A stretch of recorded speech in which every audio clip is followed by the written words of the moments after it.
Dear students, ఈరోజు మనం APPSC మెయిన్స్లో భాగంగా అదేవిధంగా తెలంగాణ ప్రాంతంలో జరగబోయేటటువంటి గ్రూప్ 1 కానీ గ్రూప్ 2 కానీ ఈ ఎగ్జామ్కి సంబంధించి జనరల్ స్టడీస్లో అదేవిధంగా ఏపీ హిస్టరీ విభాగానికి సంబంధించి కాకతీయులు అనేటటువంటి టాపిక్ గురించి వాటిలో ఇంపార్టెంట్ క్వశ్చన్స్ ఏందనేది ఇప్పుడు ఎక్స్ప్లెయిన్ చేద్దాం. ఓకేనమ్మా? అన్ని పోటీ పరీక్షలకి ఇటు తెలంగాణ కానీ ఇటు ఆంధ్ర కానీ రెండు ఏరియాలలో భవిష్యత్తులో జరగబోయేటటువంటి పోటీ పరీక్షలకు సంబంధించి కాకతీయుల సామ్రాజ్యంలో ఇంపార్టెంట్ క్వశ్చన్స్ వాటిలో మనం వాటిని కొద్ది పూర్వపరాలు ఆ బిట్టుగా కాకుండా అటు కానీ ఇటు కానీ వాటి గురించి అధ్యయనం చేసినట్టయితే మిమ్మల్ని ఆ ప్రశ్నల్ని అడగపోయినా దానికి సంబంధించిన విషయాన్ని కూడా అడగటానికి అవకాశం ఉంటుంది. ఓకేనమ్మా? చూడండి, కాకతీయులు క్రింది వారిని చారిత్రక కాలానుక్రమంగా అమర్చండి అన్నాడు. Arrange the following in historical chronological order అన్నాడు. రాజవంశాలని వరుస క్రమంలో అమర్చండి అంటే ఏ రాజవంశం వాళ్ళు ఎప్పుడెప్పుడు పరిపాలన చేశారనేది కూడా మనకి ఎగ్జామ్ పాయింట్ ఆఫ్లో చాలా అవసరం. ఎందుకంటే ఈ మధ్యకాలంలో పోటీ పరీక్షల్లో దాదాపు ఏమడుగుతున్నారంటే జతపరచటాలు కానీ ఈ క్రింది వాటిలో ఏది కరెక్టు ఏది తప్పు అనేటటువంటివి ఎక్కువ అడుగుతుంటారు. కాబట్టి ప్రతి రాజవంశాలు ఏ శతాబ్దాల్లో పరిపాలన చేశారో తెలిస్తే రేపు వరుస క్రమంలో అమర్చడానికి వీలవుతుంది. ఓకేనా? చూడండి, ఇక్కడ పైన ఏమి ఇచ్చాడు? దక్కన్ బహమనీయులు, బహమనీ సామ్రాజ్యం అంటారు. వాళ్ళని దక్కన్ బహమనీయులు అనే పేరుతో పిలుస్తారు. 2 కొండవీడు రెడ్డి రాజులు. నెక్స్ట్ 3వది ఏంటంటే వరంగల్ కాకతీయులు. తర్వాత విజయనగర రాయలు, విజయనగర సంస్థానం వాళ్ళు. నెక్స్ట్ ఒరిస్సా గజపతులు అనేటటువంటి వాళ్ళు. ఇచ్చిన ఆప్షన్స్ ఏంది? దక్కన్ బహమనీయులు, కొండవీటి రెడ్డి రాజులు, వరంగల్ కాకతీయులు, విజయనగర రాజులు, ఒరిస్సా గజపతులు. వీళ్ళల్లో దక్కన్ బహమనీయులు ఏ శతాబ్దంలో పరిపాలన చేసే సంవత్సరం అంటే 1347లో అధికారంలోకి వచ్చారు. 1347. నెక్స్ట్ కొండవీటి రెడ్డి రాజులు 1325లో అధికారంలోకి వచ్చారు. వరంగల్ కాకతీయులు 1000 నుంచి 1323 వరకు పరిపాలన చేశారు. నెక్స్ట్ విజయనగర రాజులు 1336 నుంచి 1680 వరకు పరిపాలన చేశారు. ఒరిస్సా గజపతులు 1400 సంవత్సరం నుంచి అధికారంలోకి వచ్చారు. మరి ఇప్పుడు ఎవరెవరు అని అంటే వరుస క్రమంలో చూడండి. అంటే ఫస్ట్ 1 కాకతీయులు అనేటటువంటి వాళ్ళు ఫస్ట్. 2వది ఏందయ్యా అంటే విజయనగర చక్రవర్తులు 2వ వాళ్ళు. 3వ వాళ్ళు ఎవరు అని అంటే 2వ వాళ్ళు ఎవరయ్యా అంటే మనకి ఇక్కడ రెడ్డి రాజులు అనేటటువంటి వాళ్ళు 2వ వాళ్ళు. 3వది ఎవరయ్యా అంటే కాకతీయులు. ఓకేనా? మూడవది విజయనగర చక్రవర్తులు. 4వది ఎవరు అని అంటే బహమనీ రాజులు. 5వది ఒరిస్సా గజపతులు అనేటటువంటి వాళ్ళు. ఓకేనా? అంటే ఈ సీరియల్లో పరిపాలన చేసిన క్రమాన్ని చూసినట్టయితే వరంగల్ కాకతీయులు అనేటటువంటి వాళ్ళు బహమనీ రాజుల కంటే, రెడ్డి రాజుల కంటే, విజయనగర చక్రవర్తుల కంటే, ఒరిస్సా గజపతుల కంటే ముందు పరిపాలన చేసినటువంటి రాజులు. ఓకేనా? అంటే ఈ సీరియల్లో చూసినట్టయితే కాకతీయుల తర్వాత రెడ్డి రాజులు వచ్చారు. రెడ్డి రాజుల తర్వాత విజయనగర చక్రవర్తులు వచ్చారు. విజయనగర చక్రవర్తుల తర్వాత బహమనీ రాజులు పరిపాలన చేశారు. తర్వాత ఒరిస్సా గజపతులు అనేటటువంటి వాళ్ళు పరిపాలన చేశారు. ఓకేనా? అది గుర్తుపెట్టుకోండి. విషయం ఏంది అంటే కాకతీయులు ఫస్ట్ హన్మకొండని రాజధానిగా చేసుకొని 1000 సంవత్సరాల్లో పరిపాలన చేస్తే వీళ్ళ రాజ్యం కొనసాగుతున్న సమయంలోనే అర్థమైన వీళ్ళ రాజ్యం కొనసాగింది. వీళ్ళ రాజ్యం అద్భుతంగా 1000 నుంచి 1323వ సంవత్సరం వరకు పరిపాలన చేస్తున్న టైంలోనే మహమ్మద్ బిన్ తుగ్లక్ అంటే జునా ఖాన్ అనేవాడు వచ్చి 1323వ సంవత్సరంలో కాకతీయ రాజ్యాన్ని ఆక్రమించుకున్నాడు. అంటే 1000 నుంచి 1323 మధ్య కాలంలో 3 శతాబ్దాలు పరిపాలన చేసిన కాకతీయ రాజ్యాన్ని ఢిల్లీ సుల్తాన్లు ఆక్రమించుకున్నారు. ఆక్రమించుకున్నప్పుడు ఏమైంది? వాళ్ళ రాజ్య శిథిలాలపైన 1325వ సంవత్సరంలో కొద్దిగా రెడ్డి రాజు అనేవాళ్ళు కొద్ది ప్రాంతాన్ని ఆంధ్రదేశ్లో పరిపాలన చేశారు. వీళ్ళ తర్వాత విషయం ఏంటంటే 1336వ సంవత్సరంలో విజయనగర చక్రవర్తులు అనేటువంటి వాళ్ళు హైందవ మతాన్ని పరిరక్షించాలన్న ఉద్దేశంతో విజయనగర రాజ్యాన్ని స్థాపించారు. వీళ్ళు పరిపాలన చేస్తుంటేనే కొద్ది కాలానికే 1347వ సంవత్సరంలో అల్లావుద్దీన్ హసన్ గంగు బహ్మనీ అనేటటువంటి వాడు బహ్మనీ రాజ్యాన్ని గుల్బర్గా రాజధానిగా చేసుకొని బహ్మనీ రాజ్యాన్ని స్థాపించాడు. ఈ రాజ్యం కొనసాగుతున్నప్పుడే కొద్ది రోజులకే మళ్ళీ చూడండి గజపతులు అనేటటువంటి వాళ్ళు ఒరిస్సా, గజపతులు ఎక్కడ అంటే ఒరిస్సా కళింగని రాజధానిగా చేసుకొని గజపతులు అనేటటువంటి వాళ్ళు పరిపాలన చేశారు. ఓకేనా? ఇది ఇట్లా ఆయా ప్రాంతాలలో రాజవంశాలు ఇక్కడ పరిపాలించారని తెలుస్తుంది. కానీ వీళ్ళందరిలో సీనియర్లు ఎవరంటే మాత్రం ఇప్పుడు మనం టాపిక్ వైగా కాకతీయుల గురించి అధ్యయనం చేస్తున్నాం కాబట్టి కాకతీయ రాజులు అనేటటువంటి వాళ్ళు వీళ్ళలో సీనియర్ చక్రవర్తులు. ఓకేనమ్మా? ఇది గుర్తుపెట్టుకోండి. ఇప్పుడు నేను చేసిన ఈ వివరణ వల్ల ఏ రాజవంశాలు ఏ టైంలో పరిపాలన చేసినని తెలుస్తుంది, ఎవరు సీనియర్లు అనేటటువంటి విషయం తెలుస్తుంది. ఓకేగా? నెక్స్ట్, ఏ శాసనం ప్రకారం మొదటి బేతరాజు ప్రథమ కాకతీయ చక్రవర్తి అని తెలుస్తుంది? According to which inscription the first Betaraju was the first Kakatiya ruler? ఓకేనా? కింగ్ అని తెలుస్తుందంటే చూడండి, జునాగఢ్ శాసనం, ఘంటసాల శాసనం, కాజీపేట శాసనం, అమరావతి శాసనం. కాకతీయ రాజ్యాన్ని బేతరాజు పరిపాలన చేసిందని ఇక్కడ తెలియజేస్తున్న శాసనం ఏదంటే కాజీపేట శాసనం. అసలు ఈ జునాగఢ్ శాసనానికి, ఘంటసాల శాసనానికి, అమరావతి శాసనానికి కాకతీయ రాజ్యానికి ఎలాంటి సంబంధం లేదు. ఓకేనా? కాకతీయ రాజ్యాన్ని గురించి తెలియజేసే శాసనం ఒక్కటే ఇచ్చాడు, కాజీపేట శాసనం. మిగతా అన్ని అసలు కాకతీయులతో సంబంధం లేనటువంటి శాసనాలు ఇచ్చారు. ఒకటి. రెండో విషయం ఏంటంటే ఒకటవ బేతరాజు విషయం చూసినట్టయితే కాకతీయులని రెండు రకాలుగా విభజిస్తారు. కాకతీయ చక్రవర్తుల్ని రెండు రకాలుగా, అంటే కాకర్త్య గుండెన దగ్గర నుంచి మొదలు పెడితే ఫస్ట్ చక్రవర్తి అయిన కాకర్త్య గుండెన దగ్గర నుంచి మొదలు పెడితే లాస్ట్ రూలర్ అయినటువంటి రెండవ ప్రతాపరుద్రుడు వరకు కాకతీయ చక్రవర్తుల్ని వరుసగా లెక్కబెట్టినట్టయితే చూడండి, ఇక్కడ విషయం ఏంటంటే ఒకటవ ప్రతాపరుద్రుడు అనే రాజు మరొక ఆయన వస్తాడు. ఒకటో ప్రతాపరుద్రుడు అంటే చూడండి, కాకర్త్య గుండెన రెండవ ప్రతాపరుద్రుడు మధ్యలో ఒకటో ప్రతాపరుద్రుడు అనే రాజు వరుసలో సీరియల్లో ఒక ఆయన ఉంటాడు. వీళ్ళని ఏమంటారంటే రుద్రదేవుడు అంటారు. రుద్రదేవుడు. ఈ రుద్రదేవుడు అనేటటువంటి వాడి వరకు కూడా ఇలా చక్రవర్తుల్ని ఏమంటారంటే తొలి కాకతీయులు అనే పేరుతో పిలుస్తారు. తొలి కాకతీయులు అనే పేరుతో వీళ్ళని పిలుస్తారు. కాకర్త్య గుండెం నుంచి ఒకటో ప్రతాపరుద్రుడి వరకు. మళ్ళీ తర్వాత విషయం ఏంటంటే ఈయన దగ్గర నుంచి రెండవ ప్రతాపరుద్రుడి వరకు వీళ్ళని ఏమంటారంటే మలికాకతీయులు అనే పేరుతో పిలుస్తారు. మలికాకతీయులు, తొలి కాకతీయులు, మలికాకతీయులు. ఓకేనమ్మా? ఇంకా వీళ్ళని ఇంకో పేరుతో కూడా పిలుస్తారు, సామంత కాకతీయులు అని పిలుస్తారు. వీళ్ళనేమో సామ్రాజ్య కాకతీయులు అనే పేరుతో పిలుస్తారు. ఓకే కదా? అర్థమైంది కదా? కాకర్త్య గుండెం నుంచి రెండవ ప్రతాపరుద్రుడి వరకు మొత్తం కాకతీయ చక్రవర్తుల్ని మనం రాసుకుంటూ పోతే ఈ మధ్యలో కాకర్త్య గుండెం నుంచి ఒకటో ప్రతాపరుద్రుడి వరకు కాలాన్ని సామంత కాకతీయులు లేదా తొలి కాకతీయులు అంటారు. ఒకటో ప్రతాపరుద్రుడు లేదా రుద్రదేవుడి దగ్గర నుంచి రెండో ప్రతాపరుద్రుడి వరకు సామ్రాజ్య కాకతీయులు లేదా మలికాకతీయులు అంటారు. వీళ్ళు ఇప్పుడు చూడండి, ఎవరు? ఒకటో బేతరాజు అనేటటువంటి వాడు తొలి కాకతీయులలో ప్రసిద్ధి చెందిన చక్రవర్తిగా మనకి ఈ కాజీపేట శాసనం ద్వారా తెలుస్తుంది. ఓకేనమ్మా? కాజీపేట శాసనం ద్వారా తెలుస్తుంది.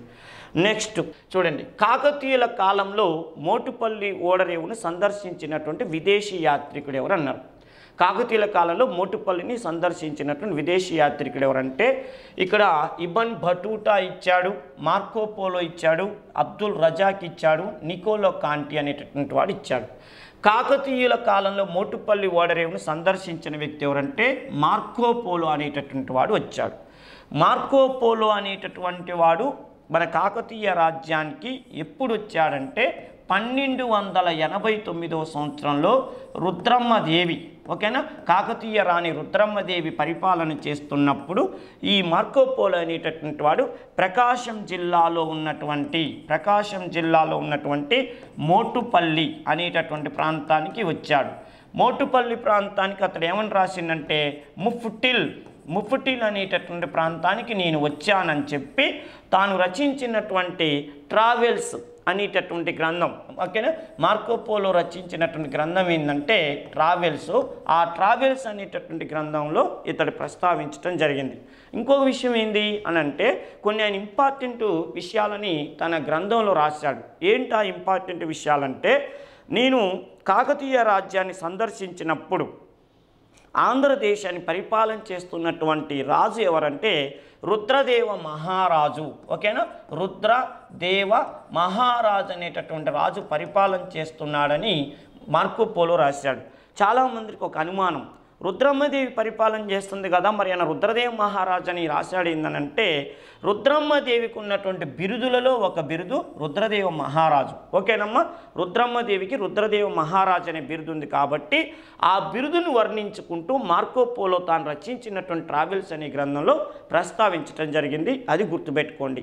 రెండో విషయం ఏంటంటే తన ట్రావెల్స్ అనే గ్రంథంలో మార్కో పోలో రెండు ప్రత్యేకమైన విషయాలు రాశాడు. ఒకటి ఏంటంటే తాను ఆంధ్రదేశానికి వెళ్ళినప్పుడు సువాసనలు వెదజల్లేటటువంటి, ఓకేనా, సువాసనలు వెదజల్లేటటువంటి రైసు బియ్యం దొరుకుతున్నాయని చెప్పి, అంటే నేను ఆంధ్రదేశాన్ని సందర్శించినప్పుడు ఒక గొప్ప విషయాన్ని కనుగొన్నాను. ఏంటంటే ప్రపంచంలో ఎక్కడా దొరకని సువాసనలు వెదజల్లే బియ్యం ఆంధ్రదేశంలో కాకతీయుల కాలంలో లభిస్తున్నాయని చెప్పి రాశాడు ఒకటి.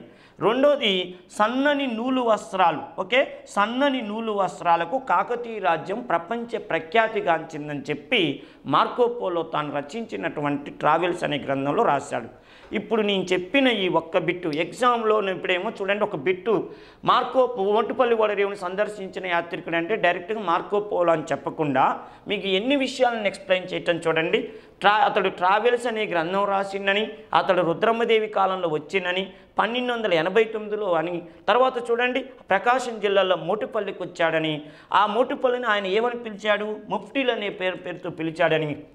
రెండో విషయం ఏంటంటే రుద్రమ్మదేవికి రుద్రదేవ మహారాజ్ అని బిరుదుందని తెలిసింది. రేపు ఎగ్జామ్ ఇంత స్టోరీలో ఇట్లా డైరెక్ట్గా అడగకుండా బిట్ అడగొచ్చు. ఏది మనము రెగ్యులర్గా చదువుకోపోయిన బిట్ ఏంది అంటే మోటుపల్లిని సందర్శించిన విదేశీ యాత్రికుడని డైరెక్ట్ చదువుకొని పోయినాం. కానీ ఎగ్జామ్లో ఏమన్నా అడగొచ్చు అంటే ఆయన ఇస్తాడు, మోటుపల్లిని సందర్శించినటువంటి వాడు ఈ మార్కో పోలో అని చెప్పి మార్కో పోలో రుద్రమ్మదేవిని ఏమని వర్ణించాడని కూడా అడగొచ్చు. అర్థమైనా, మనం ఒకటి చదువుకొని పోతే అక్కడ బిట్టు వేరే విధంగా అడగొచ్చు. అందుకని అన్ని రకాలుగా ఉపయోగపడేటట్టు చూడండి. రుద్రదేవ మహారాజా గురించి అని ఆమెను ప్రస్తావించాడని చెప్తున్నాను. రెండోది ఆంధ్రదేశంలో సువాసనలు వెదజల్లే బియ్యం దొరుకుతున్నాయని చెప్పి తన గ్రంథంలో రాశాడు. నెక్స్ట్ సన్నని నూలు వస్త్రాలకు అంతర్జాతీయ ప్రాముఖ్యత పొందినటువంటి ప్రాంతం ఆంధ్రదేశం అని ఏ గ్రంథం ద్వారా తెలుస్తుందంటే ట్రావెల్స్ అనే గ్రంథం ద్వారా తెలుస్తుందని ఇట్లా మనం చెప్పుకోవచ్చు. ఓకేనా. నెక్స్ట్ చూడండి, పాలంపేటలో సుప్రసిద్ధ రామప్ప దేవాలయం నిర్మించిన వ్యక్తి ఎవరు అన్నాడు. Who built the famous Ramappa temple in Palampet అన్నాడు. పాలంపేట రామప్ప దేవాలయం అంటే గణపతి దేవుడా, రేచల రుద్రుడా, జయపస్ నాయకుడా, మల్లికార్జునుడా అంటే గణపతి దేవుడు పరిపాలన చేస్తున్నప్పుడు రాజు గణపతి దేవుడు, ఓకేనమ్మా, గణపతి దేవుడు అనే రాజు పరిపాలన చేస్తున్నప్పుడు అంటే 1199 నుంచి ఓకేనా 1262 వరకు గణపతి దేవుడు పరిపాలన చేస్తున్న సమయంలోనే 1213వ సంవత్సరంలో రేచర్ల రుద్రుడు అనేటటువంటి వాడు మనకి రామప్ప దేవాలయాన్ని నిర్మించాడు. చూడండి, గణపతి దేవుడు పరిపాలనా కాలంలో రేచర్ల రుద్రుడు అనేటటువంటి వాడు రామప్ప దేవాలయాన్ని నిర్మించాడు. గణపతి దేవుడు చక్రవర్తి కాటానికి ప్రధాన కారకుడు ఎవరంటే రేచల రుద్రుడు. ఓకేనా. గణపతి దేవుడు 1199లో కాకతీయ సింహాసనం మీద కూర్చుందంటే ఆ గొప్పతనం అంతా కూడా రేచల రుద్రుడి చెందుద్ది. అందుకని రేచల రుద్రుడు అనేటటువంటి వాడికి చక్కని హోదా ఇవ్వాలని చెప్పి 2 అధికారాలు అప్పచెప్పిండు. ఒకటి, పాలంపేట అనేటటువంటి ప్రాంతానికి ప్రతినిధిగా నియమించాడు గణపతి దేవుడు. రెండో పని ఏం చేశాడంటే సర్వసేనాపతి పోస్ట్ ఇచ్చాడు. ఈ కృతజ్ఞతతో ఆయన ఆ పాలంపేటలో పరిపాలన చేసేటప్పుడు చరిత్రలో నిలిచిపోవాలన్న ఒక గొప్ప కాంక్షతో రాజు గొప్పతనం కూడా అందరికీ తెలియాలన్న గొప్పతనం విషయంతో ఈ రామప్ప దేవాలయాన్ని అతడు నిర్మించటం జరిగింది. రామప్ప దేవాలయానికి ప్రపంచంలో ఉన్న గొప్పతనం ఏంటంటే దాన్ని ఏ రాయితో కట్టారు, ఎప్పుడు కట్టారు, ఎట్లా కట్టారు అనే విషయం ఎంత ముఖ్యమో, ప్రపంచంలో ఏ దేవాలయానికి కానీ ఏ కట్టడానికి కానీ శిల్పి పేరు, ఒక శిల్పి ఏ శిల్పి అయితే దాన్ని కట్టించాడో ఆ శిల్పి పేరు పెట్టడం అనేది ప్రపంచంలో ఒక్క రామప్ప దేవాలయానికి ఆ గొప్పతనం దక్కుతుంది. అంటే రామప్ప అనే శిల్పి తన శిష్యులను పెట్టుకొని దాదాపు 40 సంవత్సరాల పాటు కఠోరమైనటువంటి శ్రమతో ఆ దేవాలయాన్ని కట్టిస్తే ఆ శిల్పి పేరు మీదనే ఆ దేవాలయానికి పెట్టడం జరిగింది. ఇది ఆ రోజుల్లోనే కాదు, ఈ రోజుల్లో కూడా ఏ దేవాలయాన్ని కానీ కట్టడానికి కూడా ఆ ఖ్యాతి దక్కలేదు. అది ఆ దేవాలయం గొప్పతనం. ఓకేనమ్మా. గణపతి దేవుడి కాలంలో రేచల రుద్రుడు ఆ దేవాలయాన్ని కట్టించాడు. నెక్స్ట్, హనుమకొండలోని 1000 స్తంభాల గుడిని కట్టించింది ఎవరు అన్నాడు. Who built the 1000 pillar temple of Hanumakonda అన్నాడు. అంటే కాకతీయ అనేటటువంటి చక్రవర్తి కట్టించాడా, గణపతి దేవుడు కట్టించాడా, రుద్రాంబ కట్టించిందా, ప్రతాపరుద్రుడు కట్టించాడా అంటే చూడండి, ఈ హనుమకొండలో ఉన్నటువంటి 1000 స్తంభాల గుడిని ఎవరు కట్టించారంటే ప్రతాపరుద్రుడు కట్టించాడు. ప్రతాపరుద్రుడునే ఇంకో పేరుతో ఏమని పిలుస్తారు అంటే రుద్రదేవుడు అనే పేరుతో పిలుస్తారు. మరి ప్రతాపరుద్రుడు ఇద్దరు ఉన్నారు కదా అంటే ఈయనని 1వ ప్రతాపరుద్రుడు అంటారు. 1వ ప్రతాపరుద్రుడు అనే రాజు ఈయన 1152వ సంవత్సరం నుంచి 1195వ సంవత్సరం వరకు పరిపాలన చేసినప్పుడు ప్రతాపరుద్రుడు 1 అనేటటువంటి వాడు ఈ రామప్ప 1000 స్తంభాల గుడిని 1163 ఆ సమయంలో కట్టించాడు. ఈ ప్రతాపరుద్రుడుకి రుద్రదేవుడు అనే పేరు ఉంది కాబట్టి అంటే ఆయన చూడండి 1వ ప్రతాపరుద్రుడు లేదా రుద్రదేవుడు అనే పేరుతో పిలుస్తారు. అందుకని ఈ 1000 స్తంభాల గుడికి తన పేరుతో కూడా పిలువబడేటట్టు చేశాడు, రుద్రేశ్వరాలయం. ఓకేనా. 1000 స్తంభాల గుడిని రుద్రేశ్వరాలయం అంటారు. ఎందుకు? రుద్రదేవుడు నిర్మించాడు కాబట్టి రుద్రేశ్వరాలయం అనే పేరుతో పిలుస్తారు. ఒకటి. ఇంకో ముఖ్యమైన విషయం ఏంటంటే 1000 స్తంభాల గుడిని నిర్మించటమే కాకుండా, ఇది హనుమకొండలో నిర్మించటమే కాకుండా ఈయన ప్రత్యేకంగా హనుమకొండ అనేటటువంటి శాసనాన్ని కూడా అక్కడ వేయించాడు. ఓకేనా. హనుమకొండ అనేటటువంటి శాసనాన్ని కూడా వేయించాడు ఈ గుడి దగ్గర. హనుమకొండ శాసనం ఏ విషయాలను తెలియజేస్తుందయ్యా అంటే 1వ ప్రతాపరుద్రుడు సాధించినటువంటి ఘన విజయాలతో పాటు 2వ ప్రోలరాజు ఈయన కంటే ముందు పరిపాలన చేసినటువంటి 2వ ప్రోలరాజు గొప్పతనాన్ని గురించి కూడా ఈ హనుమకొండ శాసనం తెలియజేస్తుంది. ఓకేనమ్మా. చూడండి, రుద్రేశ్వరాలయం లేదా 1000 స్తంభాల గుడిని కట్టించింది ఎవరంటే రుద్రదేవుడు లేదా ప్రతాపరుద్రుడు 1. ఈ దేవాలయం దగ్గరే హనుమకొండ శాసనాన్ని వేయించాడు. ఈ శాసనం 2వ ప్రోలరాజు గురించి, ఓకేనా, 2వ ప్రోలరాజు గురించి, అదేవిధంగా 1వ ప్రతాపరుద్రుడి గురించి ప్రస్తావించటం జరుగుతుంది. ఇంకో విషయం ఏంటంటే 1000 స్తంభాల గుడిని దాన్ని త్రికూటాలయం అనే పేరుతో పిలుస్తారు. త్రికూటాలయం అంటే ఉత్తర భారతదేశానికి లేదా దక్షిణ భారతదేశంలో చాళుక్య రాజులకు చెందినటువంటి దేవాలయాలని త్రికూటాలయాలు అంటారు. మన భారతదేశంలో ఉత్తర భారతదేశంలో రాజపుత్ర రాజులు అనేటటువంటి వాళ్ళు త్రికూటాలయాలు నిర్మించారు. దక్షిణ భారతదేశంలో చాళుక్యులు అనేటటువంటి వాళ్ళు త్రికూటాలయాలు నిర్మించారు. త్రికూటాలయాలు అంటే ఏంది అని అంటే చూడండి, ఇప్పుడు తూర్పున సూర్యుడికి సంబంధించిన దేవాలయం, ఉత్తరంలో శివుడికి సంబంధించిన దేవాలయం, అదేవిధంగా పశ్చిమంలో విష్ణువుకి సంబంధించిన దేవాలయం, ఇలా 3 దేవాలయాలు కట్టించి ఆ 3 దేవాలయాలకు మధ్యలో రంగమండపం. ఓకేనా. రంగమండపం అంటే ఈ 3 దేవాలయాన్ని కలుపుతూ సూర్య దేవాలయం, శివాలయం, విష్ణు దేవాలయం 3 కలుపుతూ రంగమండపం కట్టించి దానికి ఎదురుగా నందీశ్వరుణ్ణి, ఓకే, శివుడికి ఎదురుగా నందీశ్వరుడు ఉంటాడు కాబట్టి నందీశ్వరుణ్ణి అంటే ప్రతిష్ఠిస్తే దాన్ని త్రికూటాలయాలు అంటారు. అంటే ప్రతి త్రికూటాలయాల్లో ఇట్లా సూర్యుడు, శివుడు, విష్ణువే ఉండాలని ఏం లేదు. 3 శివాలయాలు కావచ్చు, 3 విష్ణు ఆలయాలు కావచ్చు, 3 సూర్య దేవాలయాలు కావచ్చు.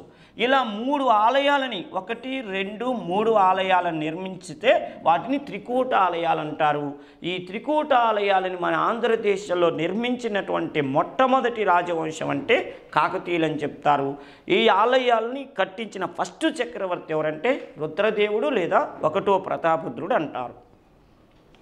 నెక్స్ట్, గణపతి దేవుడి రాజగురువు ఎవరు? ఆ రోజుల్లో కాకతీయ చక్రవర్తులు ఒక్కొక్క ఆయన ఒక్కొక్క రాజుని, ఒక్కొక్క పండితుడిని తన గురువుగా భావించేవాళ్ళు. అది ప్రతి రాజు కూడా ఎవరో ఒక వ్యక్తిని గురువుగా ఆరాధించటం, వాళ్ళ సలహాలను స్వీకరించటం అనేది జరుగుతూ ఉంటుంది. మరి కాకతీయ చక్రవర్తులు గణపతి దేవుడి కాలంలో ఓకేనా, గణపతి దేవుడికి ఎవరు గురువు అంటే బసవుడా, పండితారాధ్యుడా, విశ్వేశ్వర శంభ, నరహరి తీర్థుల అంటే చూడండి, గణపతి దేవుడికి విశ్వేశ్వర శంభు ఓకేనా, విశ్వేశ్వర శంభు అనేటటువంటి గురువు ఉన్నాడు. ఈ గురువు ఆ రోజుల్లో మన ఆంధ్రదేశంలో ఆ గోలకి మఠాలు ఓకేనమ్మా, గోలకి అనేటటువంటి మఠాలను పెట్టి, ప్రత్యేకంగా మఠాలను పెట్టి ఈయన 2 రకాల సేవలు చేసేవాడు. ఏంటి ఆ 2 రకాల సేవలు అంటే, ఒకటేమో ప్రత్యేకంగా శైవ మతాన్ని అభివృద్ధి చేసేవాడు, అంటే శైవ మతాన్ని ప్రచారం చేసేవాడు. ఆంధ్రదేశం మొత్తం శైవ మతాన్ని ప్రచారం చేయటం కోసమే ఈయన గోలకి మఠాలను పెట్టాడు. రెండోది ఏంటంటే సత్రాలు, అంటే సత్రాలు, గురుకులాలు, పిల్లలకి ఆ స్కూళ్ళు గురుకులాలు పెట్టించి విద్యాదానం చేసేవాడు ఓకేనా. శైవ మతాన్ని ప్రచారం చేసేవాడు, అదేవిధంగా స్కూళ్ళు పెట్టి గురుకులాలను, సత్రాలను కట్టించి ఎంతోమందికి విద్యాసేవ చేసేవాడు. ఈ 2 రకాల సేవ చేస్తున్నటువంటి విశ్వేశ్వర శంభుని మన గణపతి దేవుడు గురువుగా స్వీకరించటమే కాకుండా, ఈ గురువు గారు చేస్తున్న కార్యక్రమాలకి తన వంతు సహాయకంగా గణపతి దేవుడు కాండ్రకోట అనేటటువంటి గ్రామాన్ని దానంగా ఇచ్చాడు. ఇది ప్రత్యేకంగా గుర్తుపెట్టుకోండి, కాండ్రకోట అనే గ్రామాన్ని దానంగా ఇచ్చాడు. అంతేకాదు, గణపతి దేవుడు ఈయన చేస్తున్న ప్రతి ఈ ఆధ్యాత్మిక విద్యాపరమైనటువంటి సేవా కార్యక్రమాలన్నీ అన్నిటికీ పూర్తి సహాయ సహకారాలు అందించినట్టుగా మన కాకతీయ సామ్రాజ్య చరిత్రని చదివితే అర్థమవుతుంది.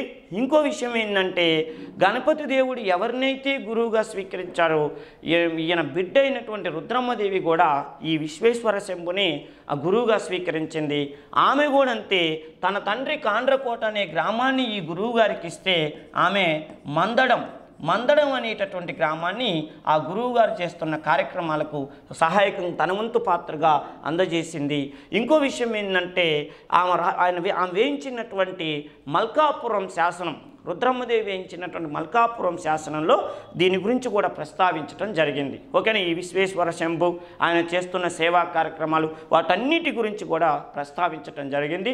విద్యార్థులు ఇక్కడ ప్రత్యేకంగా గమనించాల్సిన విషయం ఏంటంటే, కాకతీయ చక్రవర్తులు ఫస్ట్లో జైన మతాన్ని పోషించారు. అంటే మీకు గతంలో నేను చెప్పినట్టుగా తొలి కాకతీయులు, మలి కాకతీయుల్లో తొలి కాకతీయులు అనేటటువంటి వాళ్ళు జైన మతాన్ని ఆదరించారు. తర్వాత వచ్చినటువంటి కాకతీయ చక్రవర్తులు శైవ మతానికి ఎక్కువగా ప్రాధాన్యమిచ్చారు, అంటే శివ మతాన్ని ఎక్కువగా ప్రచారం చేశారు. అందుకని చూడు, మనం ఇందాక రుద్రేశ్వరాలయాన్ని నిర్మించారు, అదేవిధంగా పాలంపేటలో ప్రత్యేకంగా మనకి రామప్ప దేవాలయాన్ని నిర్మించారని చెప్పుకున్నాం. అంటే కాకతీయ చక్రవర్తులు ఏదైనా దేవాలయాలు కట్టిస్తే ఎక్కువ శివునికి సంబంధించిన దేవాలయాలు కట్టించేవాళ్ళు. అదేవిధంగా కాకతీయుల కాలంలో శైవ మతంలో ఈ విశ్వేశ్వర శంభు అనేటటువంటి వాడి గోలకి మఠాలను పెట్టి శైవ మతాన్ని ప్రచారం చేస్తుంటే, ఇదే గణపతి దేవుడి కాలంలో ఎక్కడో కర్ణాటక ప్రాంతంలో బసవేశ్వరుడు స్థాపించినటువంటి వీరశైవ మతం అనేటటువంటిది కూడా మన ఆంధ్రదేశంలోకి ప్రవేశించింది. వీరశైవ మతాన్ని ఆచరించేటటువంటి వాళ్ళని లింగాయతులు అనే పేరుతో పిలుస్తారు. ఎందుకంటే వాళ్ళు మెడలో లింగాన్ని ధరిస్తారు, శివలింగాన్ని వేసుకుంటారు కాబట్టి వాళ్ళని లింగేశ్వరులు అంటారు. అంటే 2 రకాల వాళ్ళు ఈ శైవ మతాన్ని ప్రచారం చేసినట్టుగా తెలుస్తుంది కాకతీయుల కాలంలో.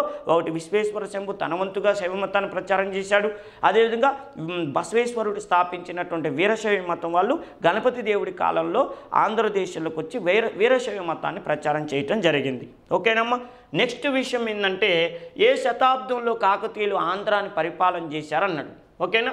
In which century Kakatiyas ruled Andhra అన్నాడు. అంటే 8వ శతాబ్దం నుంచి ఓకేనా 8 మరియు 3వ శతాబ్దంలోన, 11 12వ శతాబ్దంలోన, 12 13వ శతాబ్దంలోన, 14 15వ శతాబ్దంలోన. అంటే కాకతీయులు అనేటటువంటి వాళ్ళు 1000 నుంచి 1323వ సంవత్సరం వరకు ఏకతాటిగా పరిపాలన చేశారు. అంటే వీళ్ళు 1000వ శతాబ్దం అంటే 1100, తర్వాత 13వ అంటే చూడండి 11వ శతాబ్దం ఉన్నట్టు 11వ శతాబ్దం నుంచి పరిపాలన చేశారు. ఎప్పటి వరకు అంటే 14వ శతాబ్దం వరకు. అంటే ఇక్కడ ఆన్సర్ తప్పు ఉంది. ఓకేనా. 11వ శతాబ్దం నుంచి 14వ శతాబ్దం వరకు వీళ్ళు పరిపాలన చేశారు. అర్థమైంది కదా. 1000 నుంచి 1323 అంటే కాకర్త్య గుండెన అనేటటువంటి వాడు ఎస్టాబ్లిష్ చేశాడు. ఆ తర్వాత చూడండి 2వ ప్రతాపరుద్రుడి వరకు పరిపాలన చేశారు. కాబట్టి వీళ్ళు 11, 14 శతాబ్దాల కాలంలో ఆంధ్రదేశాన్ని పరిపాలన చేశారు. ఒక విషయం ఏంటంటే వీళ్ళు కాకతీయులు చక్రవర్తులుగా ఇది హన్మకొండ రాజ్యానికి నియమించబడక ముందు కాకతీయులు చక్రవర్తులుగా అంటే సామంత చక్రవర్తులుగా కూడా కాకముందు వీళ్ళు మొదట ఎవరికి సామంతులుగా ఉండేవాళ్ళంటే రాష్ట్రకూటులు అనేటటువంటి వాళ్ళకి. ఓకేనా. మొదట రాష్ట్రకూటులు అనేటటువంటి వాళ్ళకి సేనానులుగా పనిచేశారు.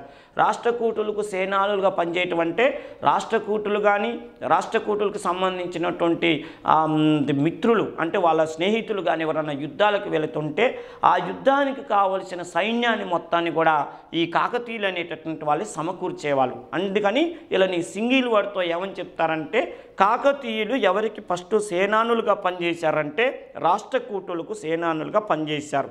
తర్వాత రాష్ట్రకూటుల్ని తీసేసి కళ్యాణి చాళుక్యులు అనేటువంటి వాళ్ళు మహారాష్ట్ర ప్రాంతంలో కళ్యాణిని రాజధానిగా చేసుకొని కళ్యాణి చాళుక్యులు అనేటువంటి వాళ్ళు అధికారంలోకి రాగానే ఈ కాకతీయులు తెలివిగా ఏం చేశారంటే రాష్ట్రకూటులను వదిలేసి కళ్యాణి చాళుక్యులకు సామంతులు అయ్యారు. అందుకని తర్వాత కళ్యాణి చాళుక్యులతో సవాసం చేస్తూ కొన్ని రోజుల పాటు సామంతులుగా పనిచేశారు. ఆ తర్వాత కళ్యాణి చాళుక్యుల్ని ఓడించి ఇక్కడ నుంచి రాజ్య పరిపాలన చేసుకున్నారు. ఇది మనం ప్రత్యేకంగా గుర్తుపెట్టుకోవాలి. అంటే రేపు ఎగ్జామ్ పాయింట్ ఆఫ్లో ఏ శతాబ్దంలో పరిపాలన చేశారని అడుగుతారు, లేదా మొదట ఎవరికి సామంతులుగాను తర్వాత ఎవరికి సామంతులుగా ఉన్నారంటే ఇట్లా రాష్ట్రకూటులకి ఒక టైంలో కళ్యాణి చాళుక్యులకు ఒక టైంలో వీరు సామంతులుగా పనిచేశారని తెలుస్తుంది. రాష్ట్రకూటులకి సామంతులుగా ఉన్నప్పుడు వాళ్ళ అధికారిక చిహ్నం ఏంటంటే గరుడ అధికారిక చిహ్నంగా ఉండేది. అంటే రాష్ట్రకూటుల అధికారిక చిహ్నం గరుడ కాబట్టి కాకతీయులు కూడా గరుడని రాజచిహ్నంగా తీసుకున్నారు. తర్వాత కళ్యాణి చాళుక్యులు దగ్గర వచ్చిన తర్వాత కళ్యాణి చాళుక్యులకి సామంతులయ్యాక ఏం చేశారంటే కళ్యాణి చాళుక్యులు వరాహంను రాజచిహ్నం కాబట్టి కాకతీయులు కూడా వరాహాన్ని రాజచిహ్నంగా పెట్టుకున్నారు. ఇక ఆ తర్వాత స్వతంత్రాన్ని సంపాదించుకున్న తర్వాత కూడా వరాహమే అయింది. చివరికి వాళ్ళ రాజ్య పతనం వరకు కూడా వరాహమే వాళ్ళకి రాజ్యచిహ్నంగా ఉంటుంది. రేపు ఒకవేళ ఎగ్జామ్లో ఇలా కూడా అడగొచ్చు, కాకతీయుల మొదటి అధికారిక చిహ్నం ఏది, తర్వాత అధికారిక చిహ్నం ఏదంటే ఫస్ట్ గరుడ అంటాడు, లేకపోతే తర్వాత వరాహం అని పెట్టాడు. లేకపోతే ఎవరికి వీరు సామంతులుగా ఉన్నప్పుడు దేనిని రాజచిహ్నంగా తీసుకున్నారంటే కూడా ఇప్పుడు క్లారిటీగా మీకు అర్థమవుతుంటుంది.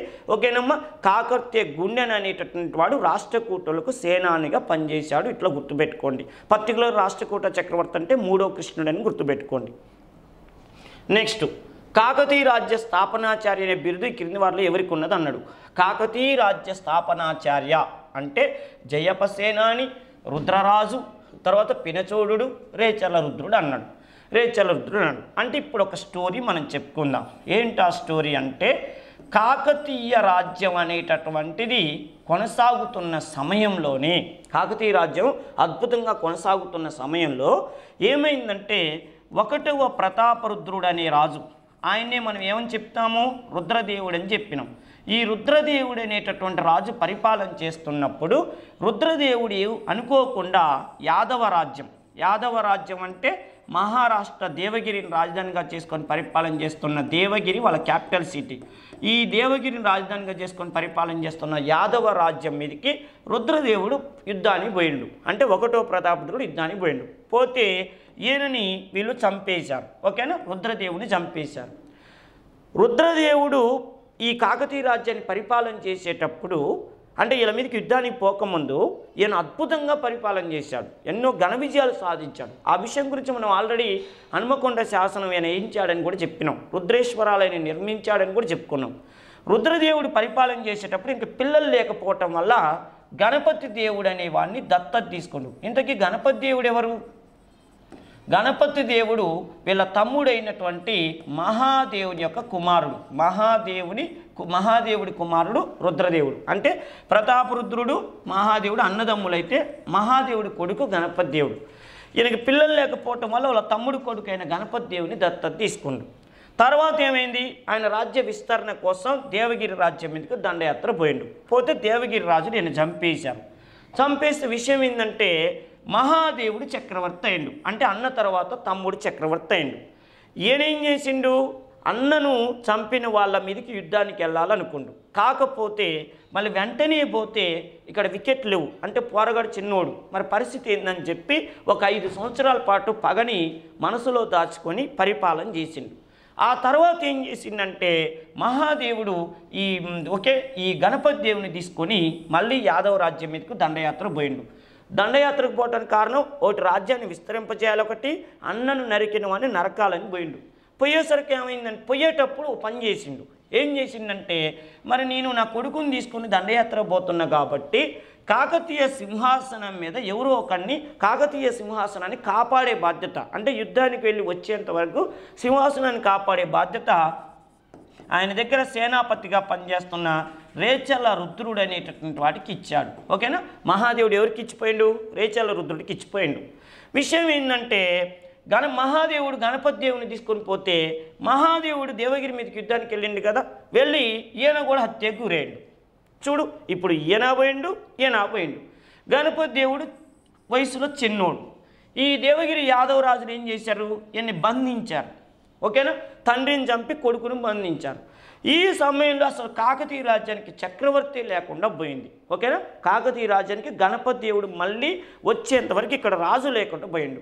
ఆ సమయంలో కాకతీయ రాజ్యాన్ని తన భుజాల మీద తీసుకొని మోసినటువంటి గొప్ప సేనానాయకుడు ఎవరంటే రేచల రుద్రుడు. అందుకని రేచల రుద్రుడిని కాకతీయ రాజ్య స్థాపనాచార్య అంటారు. మరి గణపతి దేవుడు ఎప్పుడు వచ్చిందంటే ఈ యాదవ రాజులు కొన్ని రోజుల తర్వాత ఆలోచించుకున్నారు, వాడిని అక్కడ పెడితే గణపతి దేవుని మన దగ్గర పెట్టుకుంటే కాకతీయ రాజ్యంలో తిరుగుబాటు వస్తుందో ఏమో, ప్రజలందరూ తిరుగుబాటు చేసి మన మీద దండయాత్ర చేస్తే అదుపు చేయటం కష్టమని భావించి ఉంటారు. ఒకటి. రెండోది, కర్ణాటక ప్రాంతాల్లో అప్పుడు ఎవరంటే హోయసాలు అనేటటువంటి వాళ్ళు చాలా బలమైన చక్రవర్తులుగా ఉండటంతో ఈ 2 విధాలుగా ఇటు హోయసాలులు ఇటు కాకతీయులు మనని పగబట్టి గొడవ చేస్తారని భావించినటువంటి దేవగిరి యాదవరాజులు ఏం చేశారంటే గణపతి దేవుని విముక్తి చేసి నువ్వు వెళ్ళి నీ కాకతీయ రాజ్యాన్ని పరిపాలించుకోపోబ్బా అని పంపించారు. అంటే గణపతి దేవుడు వచ్చేంతవరకు రేచల రుద్రుడు సింహాసనాన్ని కాపాడాడు కాబట్టి అతన్ని కాకతీయ రాజ్య స్థాపనాచార్య అనే బిరుదుతో పిలుస్తారు. ఓకేనమ్మా, ఇది విషయం. నెక్స్ట్, కాకతీయుల కాలంలో బంగారు నాణ్యాలను ఏమని పిలుస్తారంటారు. ఓకేనా, ఇది డైరెక్ట్ పెట్టే కాకతీయుల కాలంలో బంగారు నాణ్యాన్ని మాడ అనే పేరుతో పిలుస్తారు. ఓకేనమ్మా, వరాహం ముద్రతో మాడ అనేటటువంటి నాణ్యాన్ని ముద్రించారు. ఇంకో విషయం ఏంటంటే వాళ్ళు ఎక్కువగా ఈ రాష్ట్రకూటుల కాలంలోనూ కళ్యాణి చాళుక్యుల కాలంలో నేర్చుకున్నటువంటి పద్ధతుల ప్రకారంగా నాణ్యాలను తయారు చేశారు. ఇంకో విషయం ఏంటంటే గద్వానం అనేటటువంటి నాణ్యం కూడా వెండి నాణ్యం వీళ్ళ కాలంలో చాలామంది ఉండేది. కాకపోతే గద్వానం అనేది వెండి నాణ్యం అయితే ఈ మాడ అనేటటువంటి బంగారు నాణ్యం అని ప్రత్యేకంగా గుర్తుపెట్టుకోండి. నెక్స్ట్ విషయం ఏంటంటే ఈ క్రింది బిరుదుల్లో దేనిచ్చే కాకతీయ రాజులు అలంకరించబడినారు.